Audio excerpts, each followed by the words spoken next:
Have you ever wondered what life in a UK university looks like? What a typical day for students who are studying there is? Well, that's the topic of this episode of the English Right Now podcast, an English learning podcast in which we teach you at least 10 pieces of vocabulary. We say at least 10 because it's a real conversation.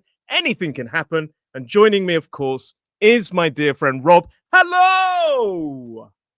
Hello, Roy. Good afternoon. How are we doing today? I'm really well. I'm really enjoying our game of trying to, I think I might bring a bit of Obi-Wan Kenobi in next time. Just be, hello there. I guess it's worth noting we don't normally greet people in this way on the street. Just to let it's become our little game, isn't it? Normally I'd just say, "You're right," but now with you, I'm like, "Hello," practically singing. So we're going to be talking about university. Which let's get straight off. Which university did you go to? I went to one in Canterbury. It was called Christchurch. I can't remember the name of it. It was such a long time ago.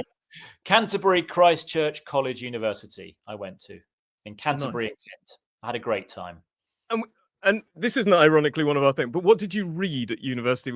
I think this is quite a strange way of saying it. Read at university is what we studied. It's more natural to say, what did you study? But some people will say, oh, what did you read at university?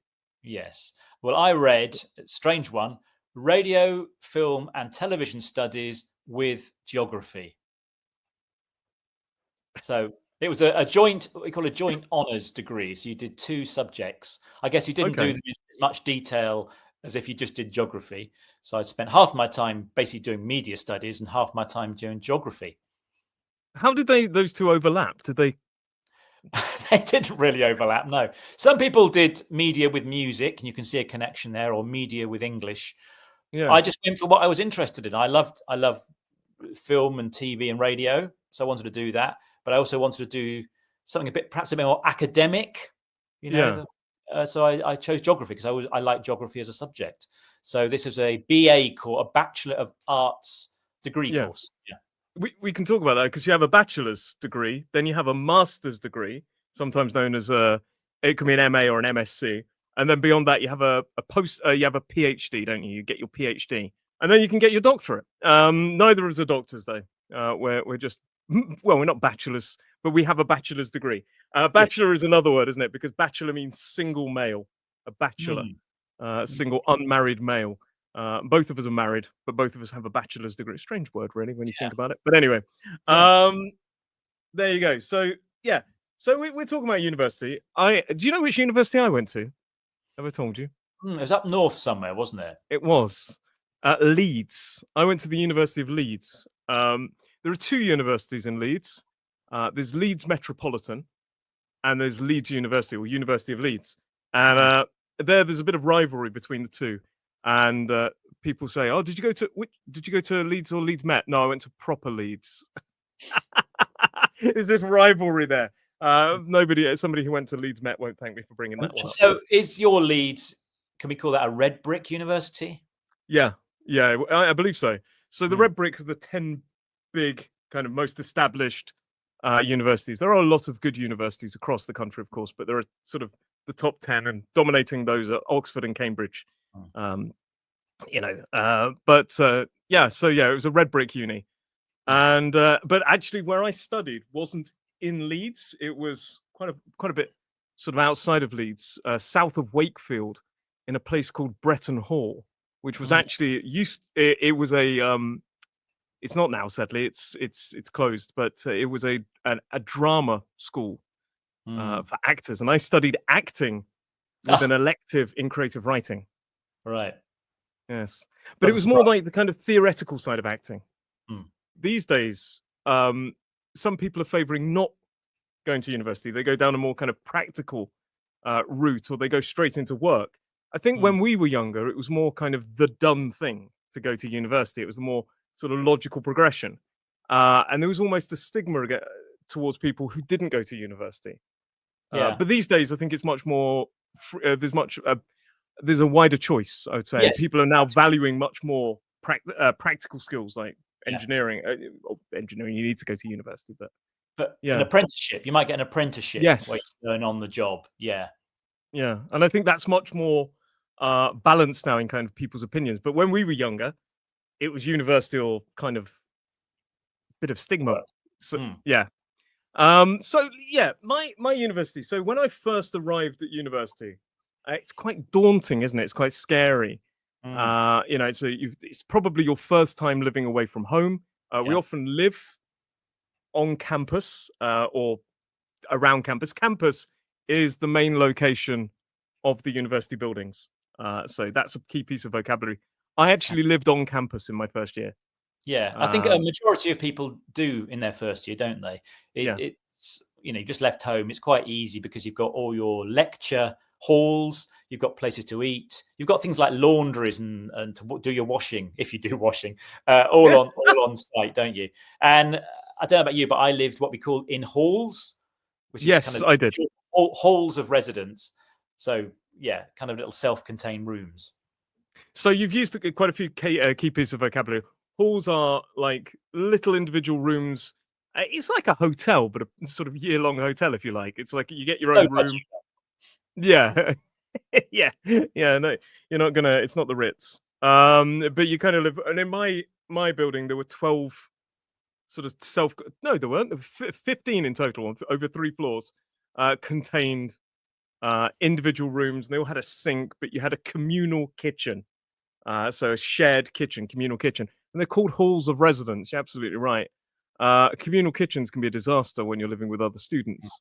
Yeah, because people forget to clean up. And you also use the word lecture, which is the thing where we go and listen to a lecturer, a teacher, basically, giving a speech, a presentation. It's funny, isn't it? We call them lectures, but we're at school, we call them lessons. But Yeah. when you go to university, they become a lecture. Yeah, I think the idea with lessons, they're a little bit more interactive, or designed to be a bit more interactive. A lecture is just one person talking and presenting on a subject. I think that's the key there. Yeah. But the first week or the first the first week of university was called freshers or freshers week. So when you start university as a kind of newbie, you're called a fresher. Yeah. And it's I'm a fresher. I think in America they use the term freshman, but we use fresher.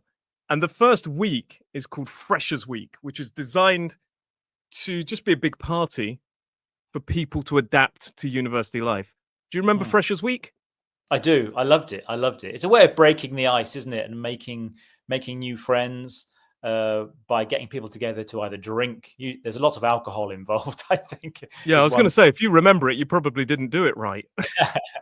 But they're also an opportunity. All the kind of clubs and societies they have in university try and get you to sign up to join their club, whether it's the football team or it could be anything to if a student radio station they might have, get you to join that. What else do they do? All kinds of weird, there could be a drinking club, in fact. Anyway, they try and get you to sign up, recruit you to join these clubs and make new friends. Yeah. I remember when I went so it's really weird because you finish school, you do your final exams in school around June, that sort of period of time. And then you start university usually in September. So you have this period of a few months building up the anticipation, like, oh my goodness, what's going to happen?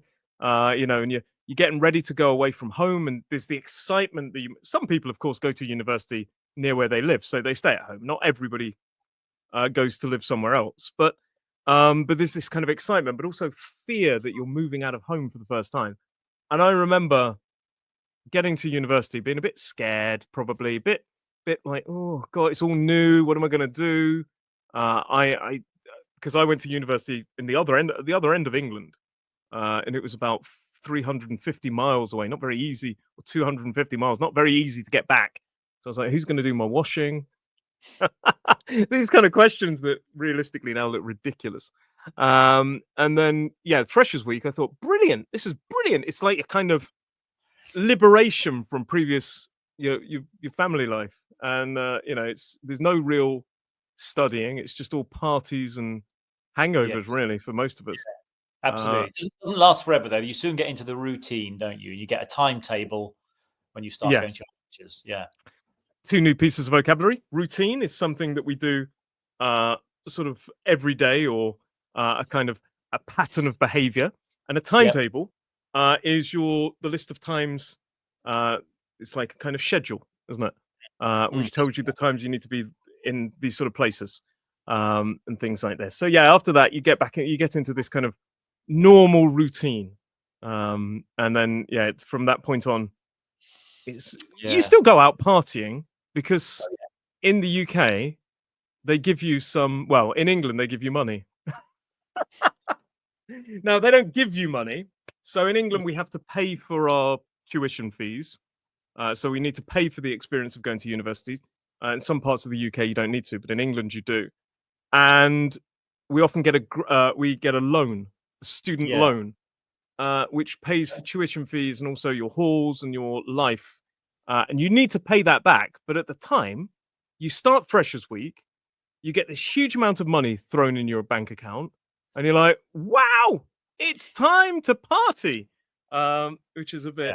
Yeah, but that's right. You get a loan for your tuition fees to pay for your study, and then you get this maintenance loan, which maintains your kind of daily living, your housing costs, your food, that sort of stuff. Which, without going too technical about it, you pay it back later on in life when you've earned a certain amount of money. I think you have to earn more than £25,000 a year before you start paying that back, and then you have the rest of your life to pay it back. But at the time, you've got all this money. You think, hey, let's enjoy. You go a bit wild. It's like a child in a sweet shop, isn't it? That's the expression we use. You just go a bit wild. Yes. But so you get into this routine. You're studying. Quite often, people there's less. There are kind of rules, obviously. But I would say definitely, certainly in the first period, it's less strict. In terms of some people will miss a lecture or two. You do have to attend a certain amount of the lectures, and you need to submit work. Some universities, we can talk about it, have a dissertation at the end. But there seems to be less pressure as well on that. That if you're having a bad day or you're not feeling great, you can sort of be more adult. They treat you more like an adult than maybe school does. Yes, that's right. I think it's your first experience of being a grown-up and having to look after yourself, make your own decisions, decide what to do. Think for yourself. Think on your own feet. Yeah. Still trying to do that. Never stop learning. So they usually have a library on campus, and then you see. So we chose a bit of vocabulary here. If somebody reads a lot, you can call them a bookworm. So some people are bookworms, and they're absolutely reading all the time. You get it's an interesting snapshot of kind of society, because you get people that just want to party. You get people that drop out of university. That's when we stop going. You get different ages as well, and you get different types of people, like bookworms who are constantly in the library. It's a bit negative, I think, sometimes to say somebody's a bit of a bookworm. It can be neutral, but some people use it a bit critically, like, "Oh, he's a bit of a bookworm." Being a bit it's boring. A bit neutral, but it depends how it's used. Yeah, you could interpret it as being a bit boring because they're always in the library studying and not having a good time. And the older students, are called mature students, aren't they? Mature students are the ones probably. Like if we went back to university now, we would be called mature students or something extra mature. Like an old cheese. But sort of a mature students, and that's interesting as well, because you get some people who aren't ready at 18. Usually we go to university at 18. Some people may be 19 or 20 when they start university, because they have a gap year. Yes. We forgot to teach this piece of vocabulary, but it's fascinating. A gap year is basically just 1 year, or it can sometimes become 2 or 3 actually, where they're out of education. So they may be at 18, they decide to go traveling on their gap year. A lot of students go to South America, but probably even more go to Asia, particularly Australia. They end up in Australia because we have youth moving. People can go to Australia for a period of time of that age group. And then they start university late. Did you have a gap year? No, I did later in life. Actually, I had a kind of gap year when I was 30, traveling. But I wasn't at 18. I didn't have the money for a start, and I just wasn't ready. So I just kind of followed the system and went from school into university. Yeah, but I do know people who have done that. Most go traveling, but some people actually, amazingly, do some work for a year and save up some money. Yeah, they save up money so they don't have to take a loan out for university, or they just want a better experience at university in terms financially. Yeah, you're right. Some people get a job for a year to get experience or just save money. Mm. And those people that go traveling, a lot of them do work while they're in Australia or somewhere like that, because we can young people in the UK can get a visa, a specific type of like traveling visa to countries like Canada, New Zealand, and Australia. Yeah. So yeah, some people do that, but I didn't have a gap year either. I chose not to. No, I just went through the motions and just did whatever a lot of other people did. Then we just went from school to university. No regrets though. I loved it. I worked fairly hard, but I enjoyed myself as well. Because it was about enjoying letting your hair down. Should I test you on your geography, by the way? No, thanks. I was going to start saying, what is the capital of? Yeah. No, you should have seen my results in the end, but we'll oh gosh, move isn't on. that bad?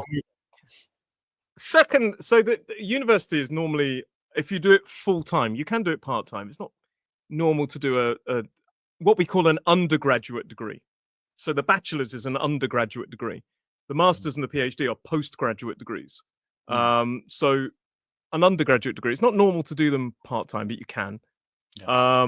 But they're usually over 3 years, aren't they? Most of Yes, them. Some of them are a bit most. longer, but 3 years. And the first year it's all about settling in and kind of getting a feel for it. Like I say, some people drop out.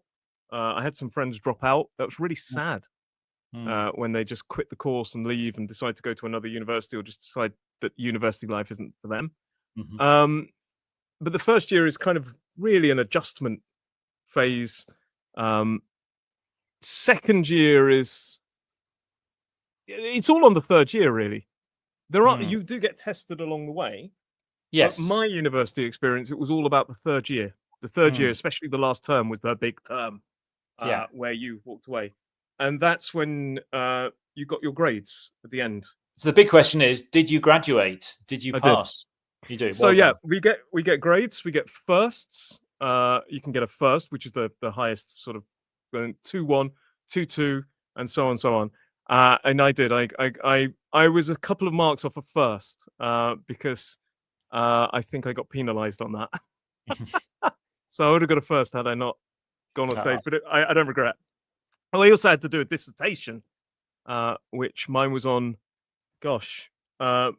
political theatre and materialist dialectics, I believe, from memory. Memory serves me. It was talking about political theatre and the evolution of political theatre into film. Wow.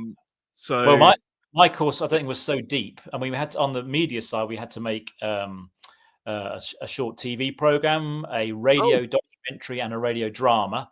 But then we also had written exams. We still had, exams. We had to go into exam hall and write stuff down. Obviously, geography was a lot more academic, and it was all about being tested on your, geographical knowledge and stuff like that. But but I passed as well. I'm glad to say. I won't tell you what I got though. Certainly not for the geography, from what you've said. Should we mention the nicknames? I mean, some people you can have a Desmond, can't you? I've never. You have to explain these ones to me. Okay, some people said you got a Desmond, which it relates to Desmond Tutu, who used to. Well, he's not alive anymore, but that meant you got a 2-2. Or if you got a Richard, that rhymes with Richard the Third, which means you got a third. I didn't hear one for first. Maybe you're too smart to have one if you had a first. 2-1? Was there one for a 2-1? Was there one for a 2-1? Not that I was aware. Maybe because I've never heard these ones, but no, it makes perfect sense. Archbishop Desmond Tutu, and of course Richard III. But so you basically get to the end of the 3 years and you write your dissertation. My dissertation, some of them are ridiculously long. They're practically like books that you have to write. Yeah. Did you do a dissertation? No, nothing written. As I say, just the practical making things, but not written. You were so lucky. I spent hours burning the candle at both ends. Burning the candle at both ends, which is where we're basically working non-stop. You're not sleeping, you're not resting. It's a great little idiom. I was burning the candle at both ends. In other words, I was up early in the morning. I was not sleeping at night. I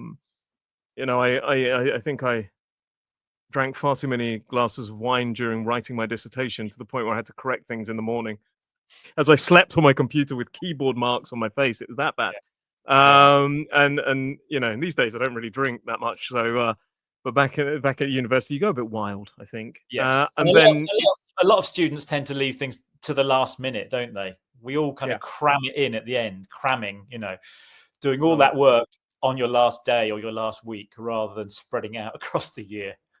Cramming is, like you say, trying to fit a lot of something into a short period of time. We sometimes use it for space, like cramming furniture into a room. So there's not much space, but you're trying to get everything in there. And cramming often relates to doing a lot of things in a short period of time. So you try to cram in your as much as you can towards the end, and then finally you get your graduation ceremony. Yes. And quite often you wear those hats, the flat hats, and you hold the mortarboard. That's the one. Thank you for that, mortarboard. And in the past, I believe they used to throw them up in the air, but then people used to get hurt by them, so they've stopped doing that as much. But you have your photo taken in your gowns, you've got your robes on, and you look a bit like Harry Potter, to be honest. Yes. And you've got your mortarboard on and a sort of a certificate in your hand, and it's often a fake certificate, so you can take the photos with it. And it's all a big event. And I often think that one is more for the parents, if I'm totally honest, and the family, because they all come and they watch you, and they're all like, oh, "Hey, that's my son, that's my daughter," and you're up there going like, "Oh God, I need to get to work." No. It was a special day. I graduated in Canterbury Cathedral, which is a very grand place for a graduation ceremony. Yeah. Strange enough, I know somebody who went to Canterbury University, and I think he graduated in Canterbury Cathedral as well. I went there. It's the only time I've been to Canterbury Cathedral. Beautiful city, Canterbury. Highly recommended. Not part of our topic for discussions today, but a stunning place. But we could call it a good student city because it has got various universities there and colleges and schools. So a lot of young people going out enjoying themselves. So therefore it is, what you might call a university city. Great student life. And of course, there's a few things we need to mention. A couple of pieces of vocabulary that we've missed so far. First of all is people getting homesick. Some people do get quite homesick at university. There are people there talking about wellness and your sort of mental health, and there are counselors on campus because a lot of people, it's their first time away from home. Homesick is that feeling of missing home, missing the comforts of being with your family. It's quite tough. Did you get homesick at university? No, luckily I didn't actually. I was ready to leave home, so you know, I enjoyed. You know, I thought about home. Don't worry, I didn't completely forget about home, but I didn't have a yearning to go back home. No. Yeah, I missed my family, but I wasn't homesick. And I think it was. I'm very good at adapting to new experiences like that. So, you know, and you see these sort of little jokes that people. There's a classic thing, isn't there, where people put money in the phone, but the phone's like, "Oh, I've got no money!" And they call their parents to like get them to send money by not putting enough money in the phone, or they sort of do send a letter with no stamp on it to prove they've got no money and this kind of thing. But I never did anything like that. I never want my parents to worry. My parents came up every now and then, but yeah, I was ready to leave home when I left. I did try and move back in after university for a few months, and that was a weird experience because it's like for them things haven't changed, but you've been away for 3 years, you've got independence, you are doing your own laundry, you're doing your own washing up, you're hopefully doing your own washing up, and suddenly your mum and dad want to do it again for you because they've missed you and they want to do it, and you're like, no, I can do it myself. And it's this kind of, it teaches you real independence. It does. Plus, when you go back home, you know, they want to know, where are you going tonight? What time will you be home? Are you know, who are you going out with tonight? And you go back home, you kind of go back in time, don't you, to kind of how you were when you were younger, and yet you've been free. That's so unfair.